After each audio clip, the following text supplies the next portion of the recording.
within it.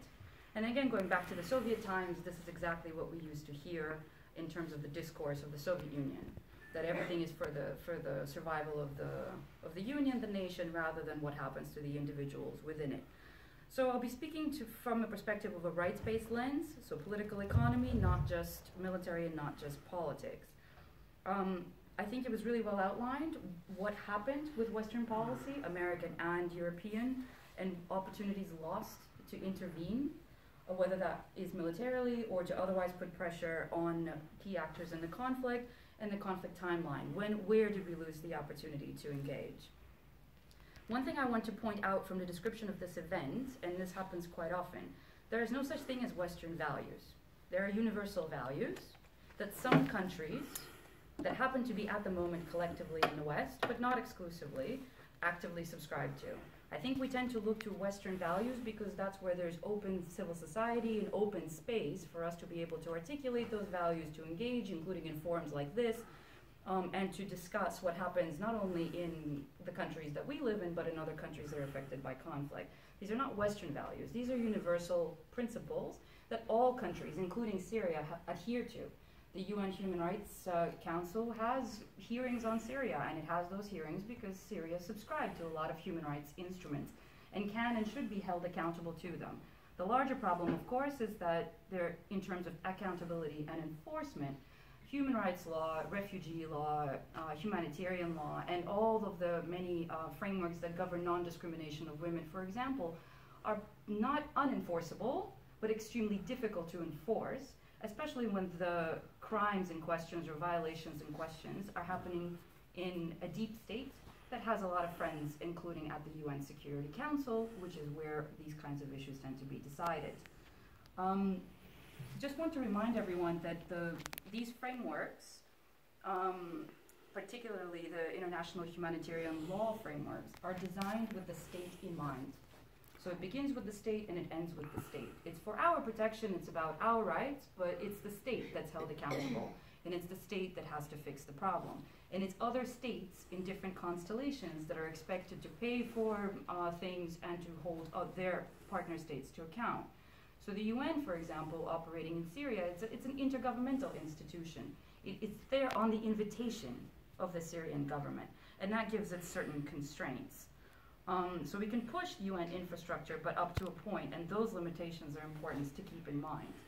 When it comes to humanitarian law in particular, this is something that is especially difficult because everyone looks to these Geneva Conventions and the protocols as something that's supposed to protect civilians in times of conflict. Important to remember that those laws are there, again, for the state. They focus on state action, on state military action. So human security elements, accountability elements, enforcement elements are almost non-existent in these laws. A good example is Russia. Russia is invited by what the UN considers the legitimate government in Syria. Because Russia is invited by the Syrian government, Russia is in fact a party to the conflict, but it's a party to a non-international armed conflict, which is extremely difficult to understand how it's possible since it's a foreign power, et cetera, et cetera. But because they're invited by the government, they're not invading. They're not party to an international armed conflict, which actually means in practice, not all of IHL, but a lot of IHL won't apply. Because those Geneva Conventions were designed for a different kind of warfare. And they were mostly practiced during the Cold War when you actually had much more open confrontations between states. And what happens inside Syria is much more insidious than that. And it will require us having to use all of the tools that we have at hand to try to put pressure on conflict actors, whether those are state, non-state, or private sector. One thing I wanted to add was that Russia in particular has a long relationship with Syria. And since we wanted to focus on Western policy, I won't say too much about Russia, but I will point out that Russia Empire, before the Soviet Union, had a relationship with that region. The Soviet Union had a friendship treaty for a reason with the Syrian government. And so Russia has watched the Syrian conflict unfold for quite a long time before stepping in, and then picked a particular moment where its interests were best served. But it didn't come out of the blue. They have a relationship with Syria. And many analysts would say that the reason Russia is involved in Syria is not a special relationship with that particular government, but in fact to contain expansion of interests that it considers harmful to its own national security, namely NATO. Russia, as we all know, Russia hates the expansion of NATO towards its borders. It's not thrilled with Turkey being a NATO member. And so Syria has traditionally been the buffer to this type of activity. So Russian bases in Syria will now make it extremely difficult for Syrians to choose who they want to align with, even if there is a democratic transition or any kind of political transition. And that's something that's not often discussed for reasons, for many reasons, including that people tend to not really want to look at why the US has acted in a particular way or not acted, or other NATO members, particularly those that are members of the European Union. In terms of looking at accountability more broadly, we know that the laws that govern humanitarian action, international humanitarian law, and human rights law, they're fine. There's nothing wrong with the legal international frameworks. It's enforcing them that's something that we can't seem to adhere to. We see that refugees are systematically weaponized. So we see that in the EU-Turkey deal, where Turkish government pretty much openly says that if you don't give us what you want, i.e. visa-free travel for Turkish nationals to Europe, we will make sure that there's going to be floods of refugees coming to Europe, and that becomes the level of discourse. Now we see Lebanon doing exactly the same. It's a great example what happened in the last 2 weeks, where you have a Pompeo landing in Beirut, and then very shortly Beirut travels to Moscow. And what becomes the subject of the discourse? Of course, investments and things like that, but primarily refugees. And Russia, which has taken almost no refugees, becomes the kingmaker in this question and making all the decisions for Europe and for others in the region. In terms of peace processes, which is what we had hoped the UN would be leading on, Russia has masterfully taken that momentum out of Geneva, which has the civil society track, includes women, all of those issues, and Russia has sidelined that into Astana processes and Sochi processes. One thing we have to remember, that the reasons we lean on the West is because we have open civic space. We have civil society, we have freedom of association, expression, all of those things that people living in countries like Russia, Turkey, Syria, and other places cannot enjoy. So if you hold talks, Syria talks, or any kind of convening spaces in places like Kazakhstan, in places like Russia, you're holding those places in unaccountable environments. There is no independent media that's going to hold you as the power holder in Astana or you as the power holder in Moscow to account. So you don't have to worry about public opinion as much as you would in the UK or in Geneva or in other places. Your lack of transparency is a very good way to make sure that the process is not in itself inclusive.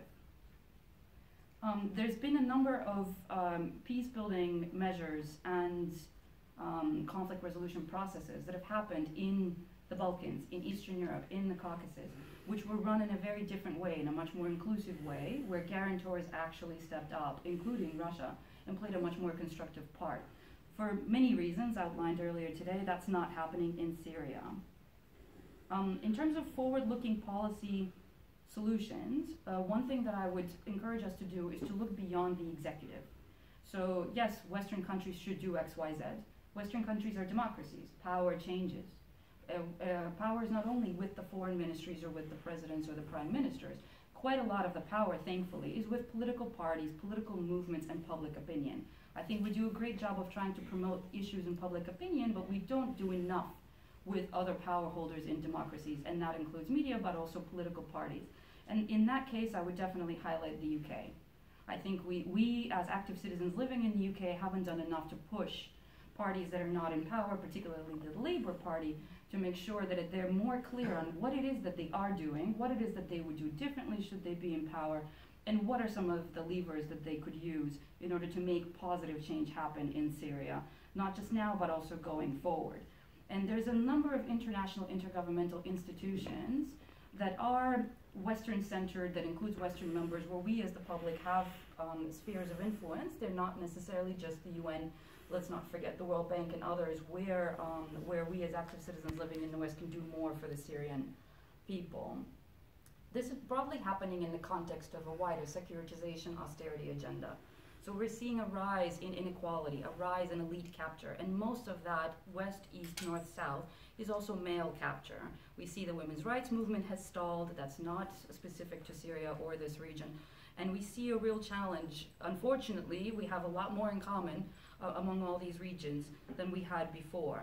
So that's also something to keep in mind, that if you push the British elite, the American elite, to do something that actually would include women or would change the way the political processes are moving in Syria, let's keep in mind who we're pushing, that we, as average citizens, are not necessarily that well represented, including in our own countries. Our Russian colleagues like to say that the Syrian process should be Syrian-led. I don't think anyone would argue with that Syrians should decide their own future.